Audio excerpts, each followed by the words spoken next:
basta na mamaya baka dumating mga bisita, wala pa decorations! Woo! Mainit pa ata dito sa loob kesa sa labas. Tara na, kabitin natin itong mga banderitas. Wait pa, I need my coffee of the day. Pinas Fiesta, kung saan ang bawat Pilipino ay pinagdiriwang ang tradisyon alintana sa init ng panahon. Mano, mas maganda, yung floral o itong isa? Yung mas manipis, hindi mo ba nararamdaman ng init? Bakit ba tayo nag-iihaw ng alas 12 ng tanghali? Sino ba nagsabi magandang idea to? Don't worry, Dad. Ako na ang magluluto.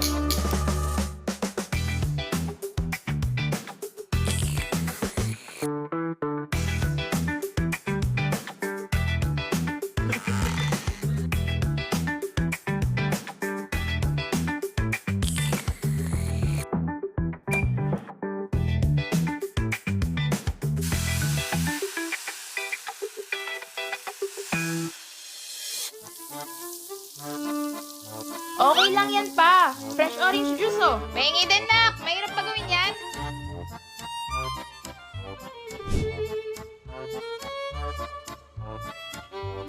Don! Sana pati ako mabigyan mo ng juice, Cindy. Ang init dito sa labas.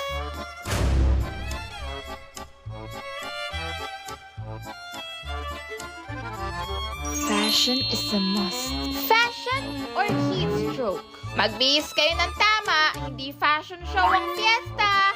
But every day is a fashion show.